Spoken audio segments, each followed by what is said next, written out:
Hello, everybody. Today, we're going to have a rather unusual event.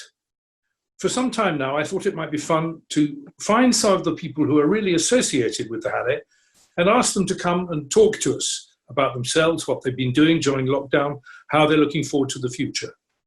We're going to start today with one of the singers who's sung so many performances with us in Manchester, but not only in Manchester, in London as well, the mezzo soprano, Alice Coote. And here she is. Alice, thank you for agreeing to do this. And I'm so pleased that we should find a moment to share some thoughts and views about the way life is going. How have you been coping? Well, it's been a complete change of my existence. I've gone from never being in the same place or in my own bed for more than a few nights at a time and always having a suitcase packed on the floor and just lying open, never seeing the people that I love most in the world, to always sleeping in one bed, to never opening a suitcase, to never traveling anywhere, to always being at home and always being with the people that I love. So I have not been living the same sort of life since I was 35 years ago.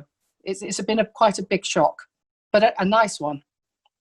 And it's difficult, of course, for us all in this lockdown, isn't it? But have there been some positives? Oh, tremendous positives.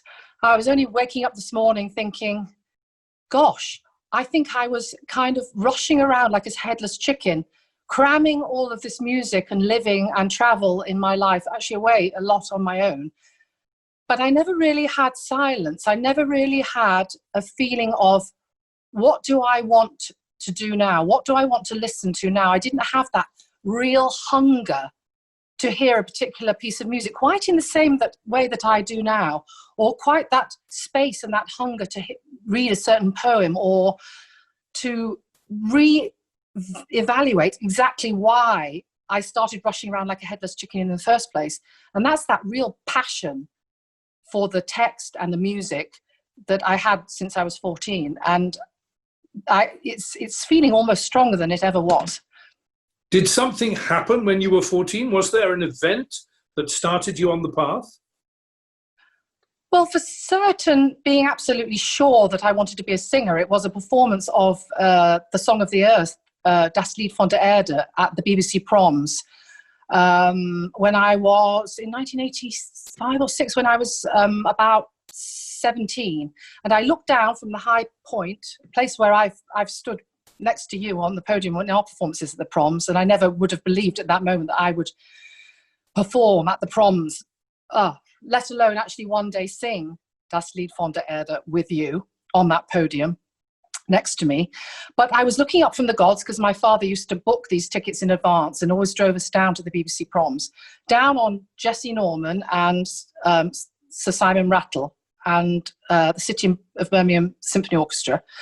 And they were singing the final movement of that great work where it talks about, and I was looking down at the poetry in front of me, and it talks about searching for another person on the earth and searching for one friend that you have to say farewell to if you come to the end of your life on the earth, and the beauty of the earth, and having to say farewell to both human beings and the earth, and a human being's love affair with being alive in itself, and how you ever can say farewell to it. And actually the point of it is that at the end of becoming a human being and being alive is that it will always go on without you. And it blew my mind that this was an elegy to life itself, and it said everything that I felt about life. And I was 17, and it blew my mind, and I thought, if I can say that to other people, then I'd like to have a go. And lo and behold, 30 years later, we did it together. Yeah, and it was wonderful, I remember. In these weeks where we've all been struggling to find a path through it all, where the days to me have sometimes gone rather quickly, and from one day to another, I can't always remember what did actually I do yesterday that was different from the day before. And it's been a very different feeling about how time passes. Have you had a chance to sing at all? I have gone through a big process because when lockdown started in March this year, it was a decision that we very quickly made that I have two parents in their middle to late 80s neither of them very well. One of them had a bad stroke and can't see very well, is very vulnerable, and the other one has vascular dementia. My sister actually has multiple sclerosis. We made the very quick decision that we would shield everybody until we worked out and figured out what exactly were the risks and what we were facing and how to carry on living in any way normally, which we haven't been able to do yet. But so every single day has been, as you can imagine, going from rehearsing or practicing or whatever. I didn't do any singing for quite a few weeks. I was just nursing. But little by little, I thought, if I don't do this a little bit, not only am I going to go mad, I will lose all the muscles. I will lose all the 30 years of fine-tuning of brain response to body, body to brain. And I must keep this going. And actually needed it for my own mental and emotional health. So I've been dashing over to my house, singing for a bit, actually singing things that I probably wouldn't have sung otherwise. And I gave myself the gift of singing things that I just fancied singing. And actually it's been tremendously healthy, in inverted commas, for me to do that, to just find the pure joy, not because, oh my God, next week I've got to sing Das Lied von der Erde or Dream of Branches with Sir Mark Elder. It's, do I want to sing a Poulenc song? Do I want to sing something that an English song I sang when I was 14 because I love it so much? So I have been doing that. Great. Because really, you and your sister are professional carers, aren't you? I mean, the responsibility that you have to look after your parents is an enormous emotional investment. Well, I have to say, the last few years, it has been enormous. I mean, we're going through an enormous eye-opening experience as far as the whole of our lives, the health service, the National Health Service, the balance of older people and their vulnerability to illness. And everyone's got it on their mind a lot. But for the last 4 or 5 years, since 2016, when my mother ceased to be able to care for my father, my whole existence has been dictated and dominated by the worry and the actual realize that there is very little true support for anybody who is old and vulnerable in the community. You're either in a home or you are on your own, because the care in the community, there is very few people staying in the profession. There is very few people, unless you're in a city, that will come in and look after people consistently. There's not reliable or safe care. So, and there's not the money from the government for it, and there is not the system for us to cope with in future generations. Whenever there's a lot more old people, it is truly, truly terrifying what I or anybody else will go through, who either doesn't have an awful lot of money, or even so, whether there will be people there to look after them. So, yes, it's been a big part of my life, and it's been an extreme part of my life over the last few weeks. The way you perform and the way you communicate with your public is something very special, and if I may say so, and I think it is so tied in to your feeling about yourself as a person, where you come from, your background, your early experiences, and that you've learnt a way to open a door for us all into your soul. You're prepared to release your soul so totally when you sing. And I think that that's very special quality. But it is very tiring, isn't it? Gosh, that's the best review that I've ever had. If I could write that down and laminate it and put it next to my bed or in my diary every night, I would have it. Thank you very, very, very, very much. Because that is a summary of what I would always try to do, whether or not I manage to do it. Well, I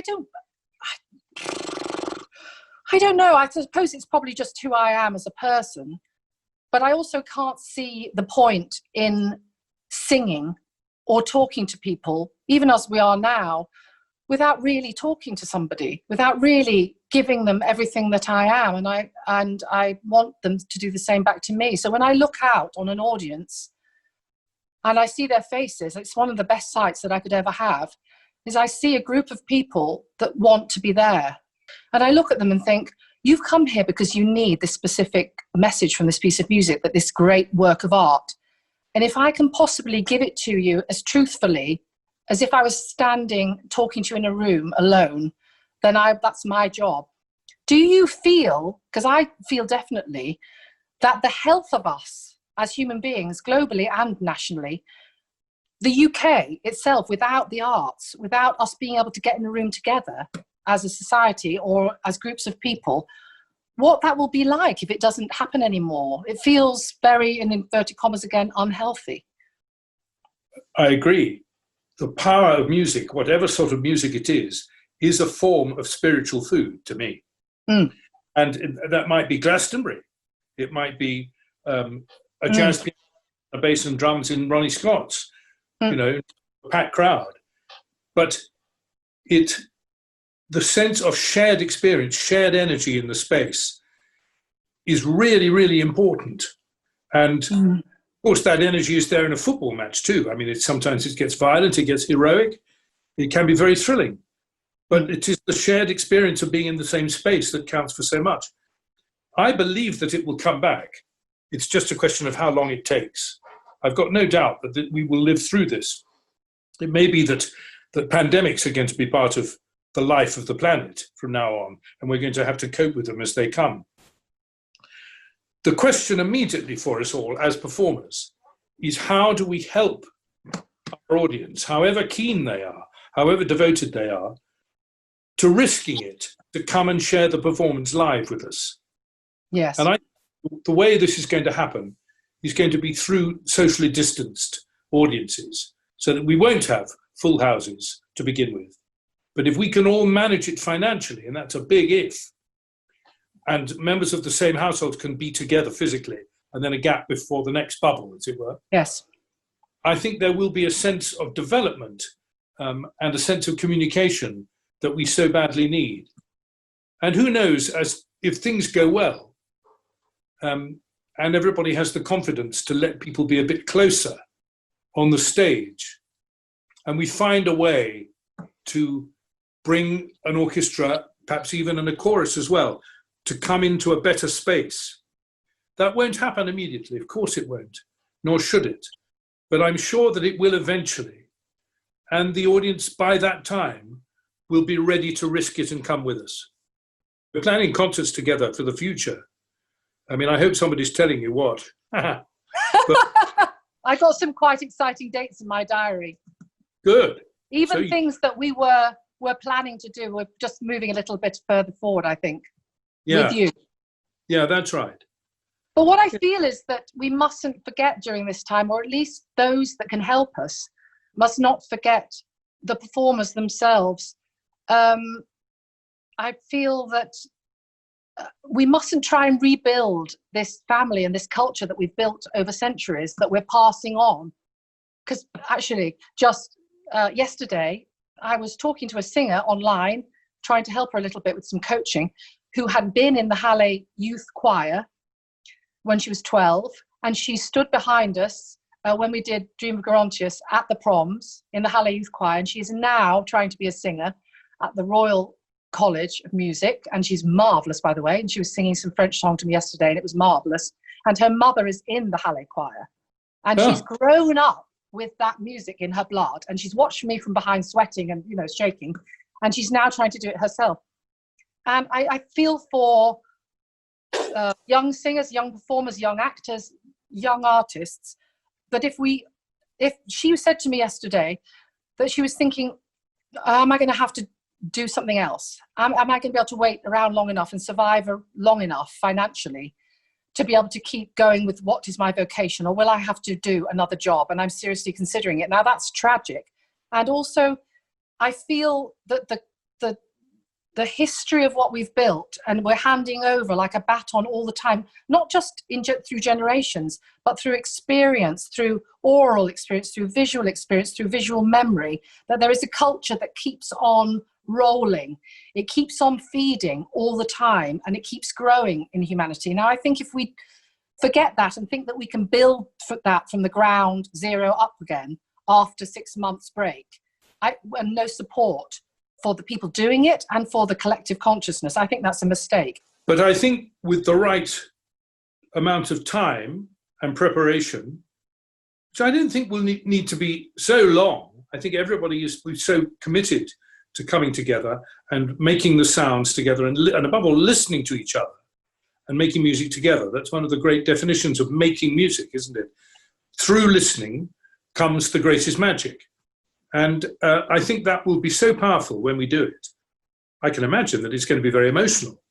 The one or two things that have started and happened already have borne out that people are very moved and very emotionally, in a state of some anxiety and excitement to be doing it again.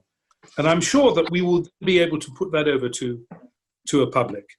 What piece, if you could do any piece right now, what would be the piece? It doesn't matter what forces, what it costs, what the budget is. If anybody says it doesn't fit into the hall or we haven't got enough money, there's too many singers, there's too many trombones, what would you do right now if you had the first thing you would do as a response to this situation? Unquestionably, the piece I should have done a few weeks ago with you, Mahler's Third Symphony.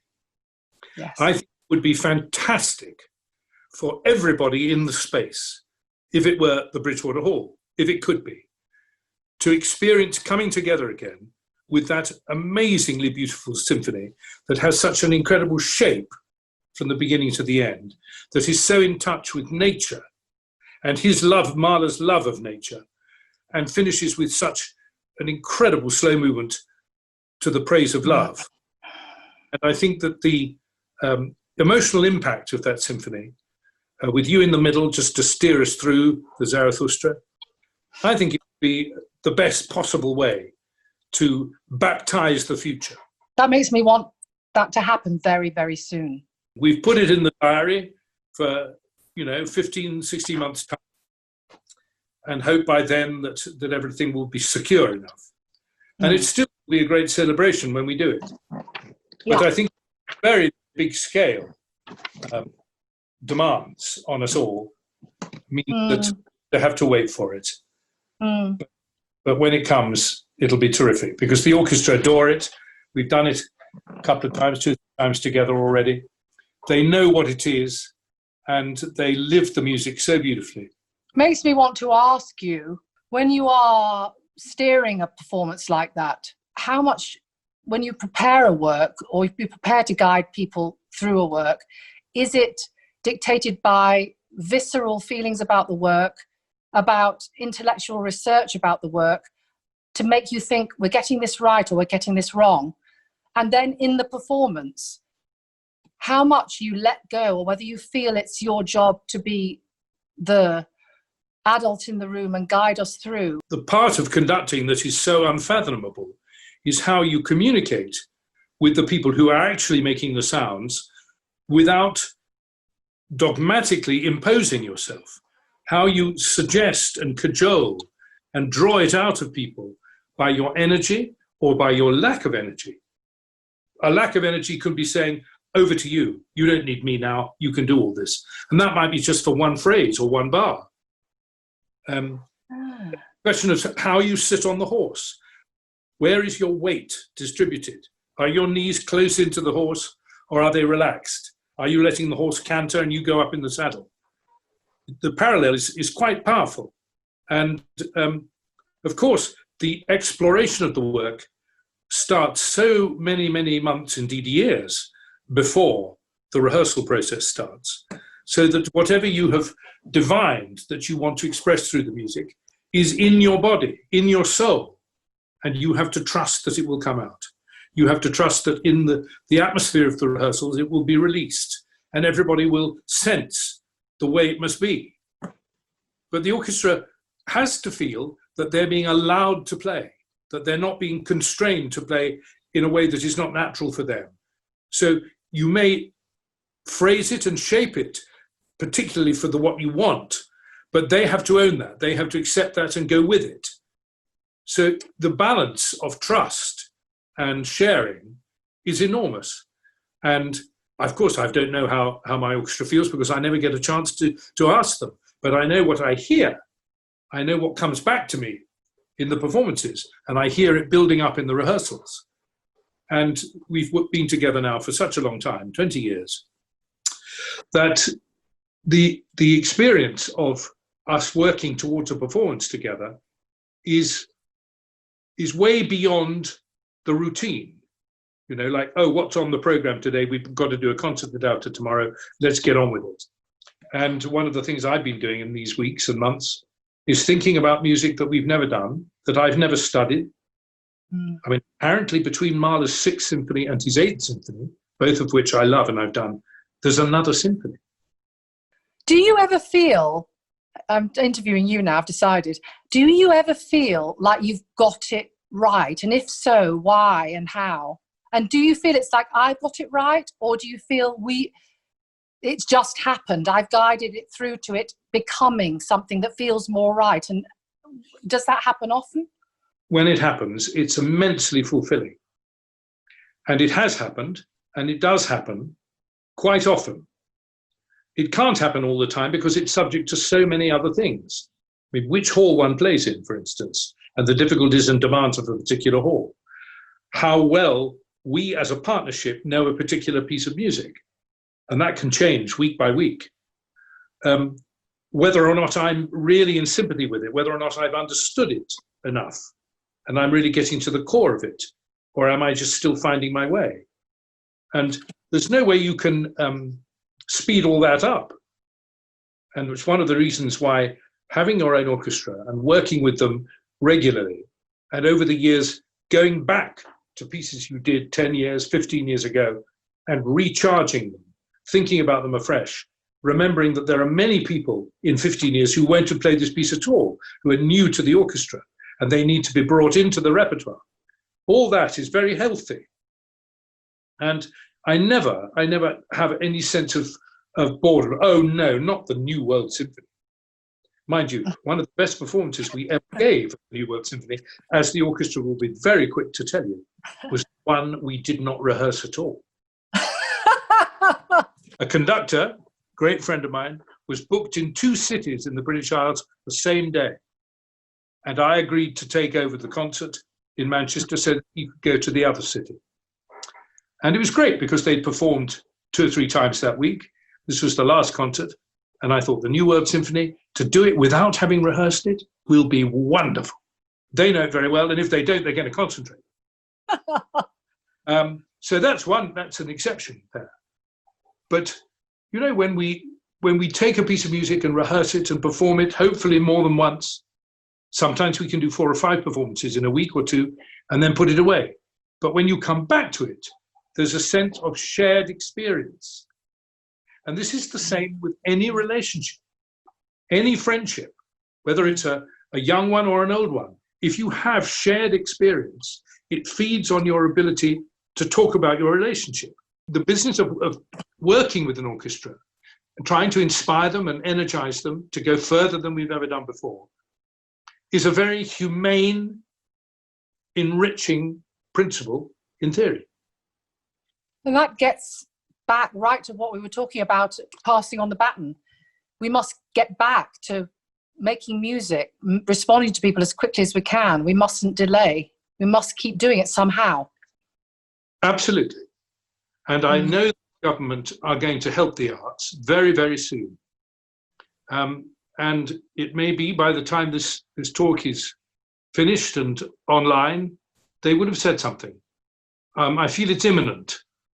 How much it'll be for everybody, I'm not so sure it's going to be, you know, a terrific amount.